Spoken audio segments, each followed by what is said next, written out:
dia. Primeiro eu queria, antes mesmo de agradecer, eu queria quebrar o protocolo, porque eu não consigo falar sentado. Se eu falar sentado e segurar minha mão, a boca não abre. Então eu tenho que falar em pé. Eu vou pedir licença para descer aqui, para poder falar perto do pessoal, tá?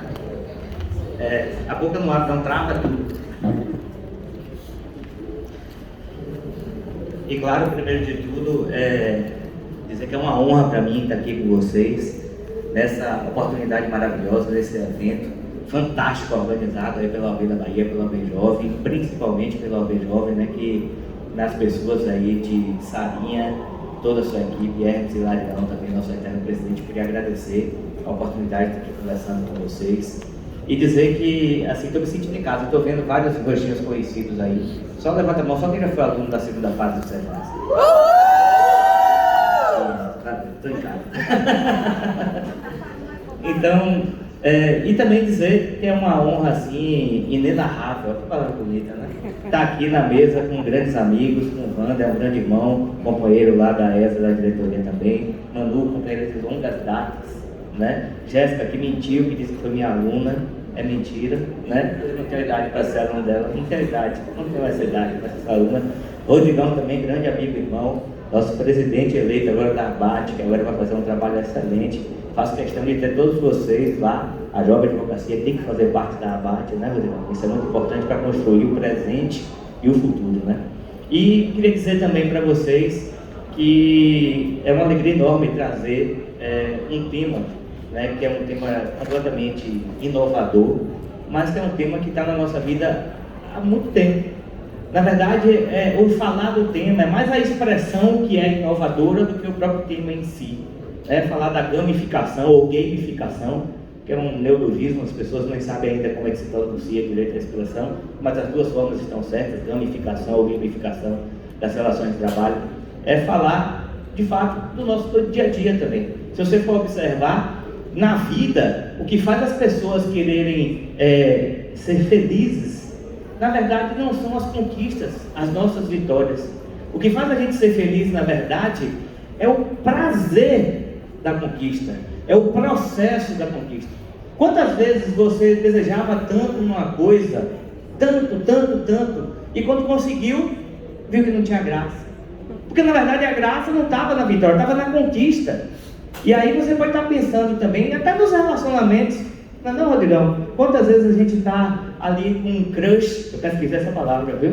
Eu tenho que falar com a AB Jovem, eu sou jovem advogado, então eu tenho que falar para um termo novo, né? Então, Wander, que é mais antigo, Rodrigo, crush é paquera, frete, tá? Estou explicando para os rapazes aqui que não tem idade para isso, não acompanharam a evolução. Então, quantas vezes você está ali naquela coisa da conquista, aquele reme-reme, essa palavra você já conhece melhor, né? Aquele negocinho gostoso da conquista, e aí quando você vai e consegue ficar com a pessoa, você diz, ih, rapaz, é isso?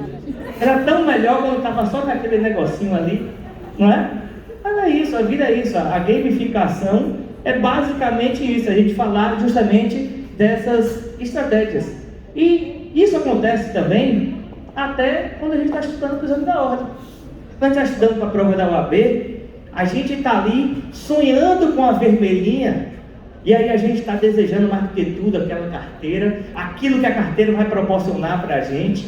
E se não fosse a vermelhinha, a gente, por exemplo, não ia estar aqui na condição de jovem advogado, todo mundo tirando foto com a vermelhinha na mão. E isso é justamente esse objetivo que a gente coloca, essa obstinação, esse desejo que a gente tem de conseguir algo que faz a gente estar motivado todo dia. Quantas vezes estudando para a prova, você estava lá querendo desistir, mas tinha algo a mais que te motivava, que te fazia querer continuar e não desistir de forma nenhuma? É justamente isso, são desafios. E as empresas não pensam diferente. Nas relações de trabalho a coisa não é diferente. As empresas já perceberam há muito tempo que o pagamento do salário e dar um emprego para o trabalhador não é suficiente para ele ser feliz, não é suficiente para ele trabalhar alegre, não é suficiente para ele produzir o máximo que ele pode produzir, não é suficiente para ele dar o máximo de lucro para a empresa que ele pode dar. E aí as empresas passaram agora a instituir práticas inovadoras de fazer com que os trabalhadores tivessem metas, desafios, e com isso, ao conquistar essas metas, esses desafios, eles teriam premiações bonificações também. E aí você pode pensar, Diego, esse negócio é novo ou é antigo? A expressão é nova, mas a prática é antiga. Quem nunca aqui, por exemplo, foi no McDonald's e viu lá a placa funcionário do mês? Aquilo ali, para os funcionários, acaba sendo um objeto de desejo. Todo mundo quer render para poder estar com aquela foto ali. Esses dias eu fui numa loja e na loja tinha escrito assim no mural, tinha uma foto do funcionário do mês e do lado tinha um cartaz assim: mês que vem a sua foto pode estar aqui. Aquilo fazia com que o trabalhador tivesse o desejo de pôr, eu quero ser o funcionário do mês. Lógico que não é só isso, mas fazia com que o trabalhador tivesse a vontade de conquistar aquele espaço de destaque. E aquilo é interessante. E a gamificação nada mais é do que você trazer estratégias de jogos para o ambiente de trabalho. Basicamente, é você colocar desafios e fazer com que o trabalhador, ao alcançar esses desafios, ele acabe tendo recompensas e acabe conquistando novas coisas. A gente tem, por exemplo, exemplos disso pelo mundo inteiro. Se você quiser saber, por exemplo, a Google, essa empresa mundialmente conhecida, a Google ela chegou e tinha um esquema de viagem dos trabalhadores. Cada viagem ela pagava um valor para os trabalhadores. E aí ela instituiu o seguinte: a prática da gamificação da Google foi o seguinte: aqueles trabalhadores que não utilizassem todo o valor poderiam ficar com o restante na sua conta, poderiam guardar para uma próxima viagem ou poderiam fazer uma doação daquele valor para uma instituição de caridade.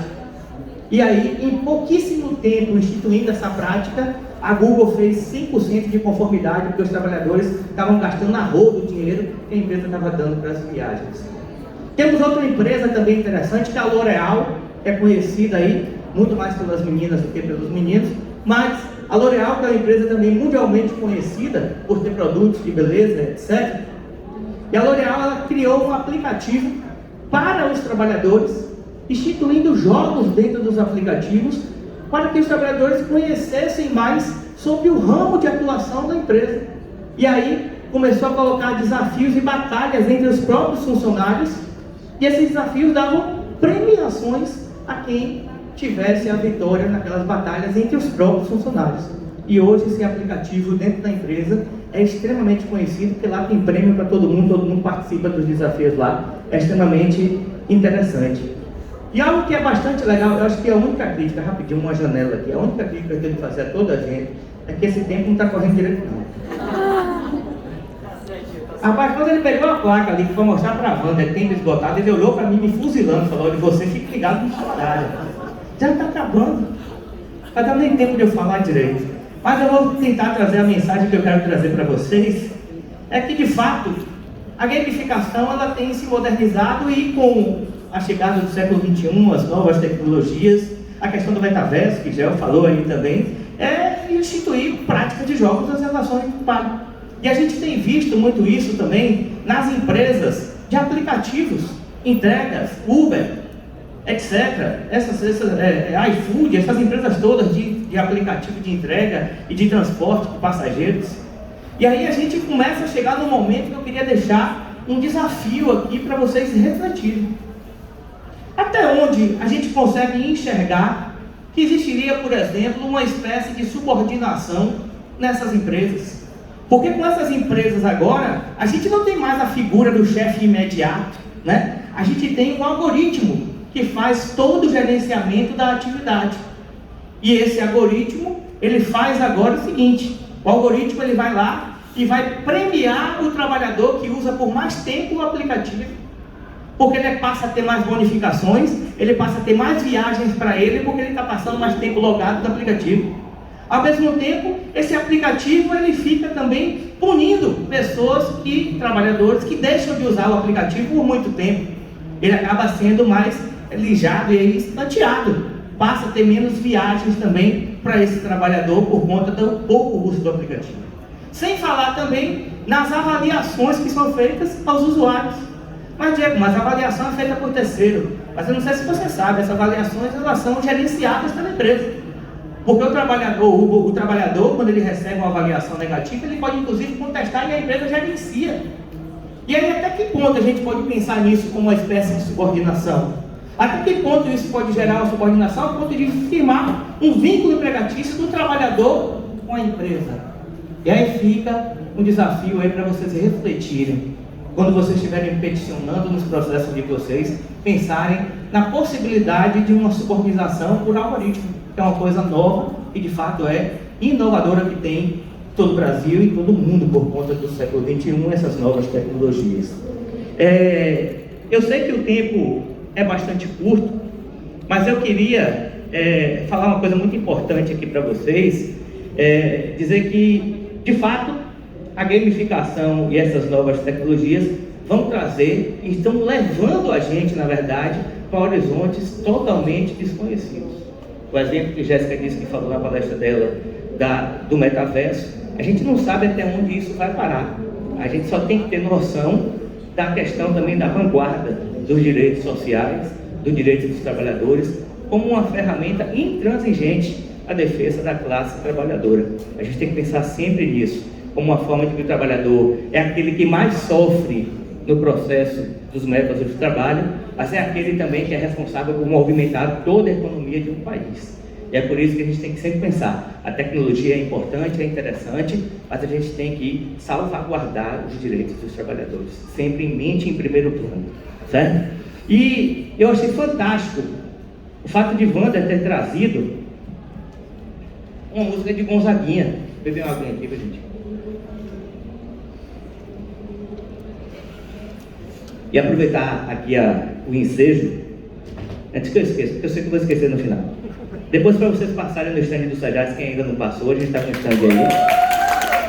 Lá no stand, a gente está com com sorteio de bolsas, de cursos, vários descontos, cupom de desconto para vocês. Passa lá depois, eu sei que muita gente passou, quem tirou foto ontem, anteontem, mas passem lá depois, quem ainda não passou, para poder concorrer ao sorteio, viu? Depois a gente vai estar lá também para tirar foto com vocês, tá? Bom, e achei fantástica a ideia de Wander ter trazido Gonzaguinha, porque eu estava querendo trazer uma mensagem final para vocês também. Só que a minha mensagem, Wander, ela é inspirada em Gonzagão, no Parque Gonzaguinha.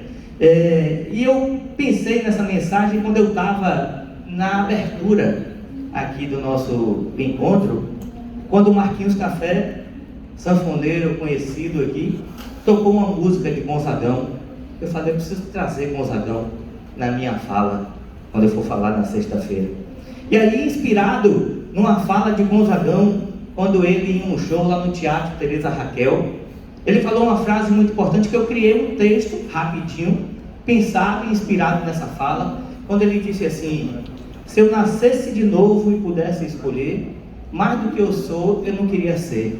E eu criei um texto pensando justamente no povo nordestino, que é esse povo que é batalhador. Eu me emociono quando eu falo do povo nordestino. É batalhador, é sofredor, mas é um povo muito aguerrido também. É um povo lutador e um povo que merece toda a vitória, todos os nossos aplausos por causa disso. E aí eu pensei, eu vou fazer um texto bem rapidinho, bem pequenininho, porque eu estou com uma cola aqui que eu fiz agora. Então eu vou falar um pouquinho desse texto aqui que eu fiz para vocês. E eu começo assim: se eu nascesse de novo e pudesse escolher, eu ia querer ser da terra de Gonzagão, da terra de Dominguinhos, de Sivuca. Se eu nascesse de novo e pudesse escolher, eu ia querer ser da terra do forró, da terra do baião, do shot, essa dança que a gente dança juntinho. Se eu nascesse de novo e pudesse escolher, eu ia querer ser da terra do vatapá, do acarajé. Eu ia querer ser também da terra do caranguejo, do baião de dois, mas do carnaval, de Salvador e do axé. Se eu nascesse de novo e pudesse escolher, eu ia querer falar oxe, lá ele, aí dentro. E aqueles que não têm oportunidade de falar isso, o que eu posso dizer é só lamento. Se eu nascesse de novo e pudesse escolher, eu ia querer ser de Canoa Quebrada, Jeri. Eu ia crescer também de Noronha, eu ia crescer de Genipabu. Se eu nascesse de novo e pudesse escolher, mais do que eu sou, eu não queria ser. Viva o Nordeste, viva a Bahia, viva o Brasil.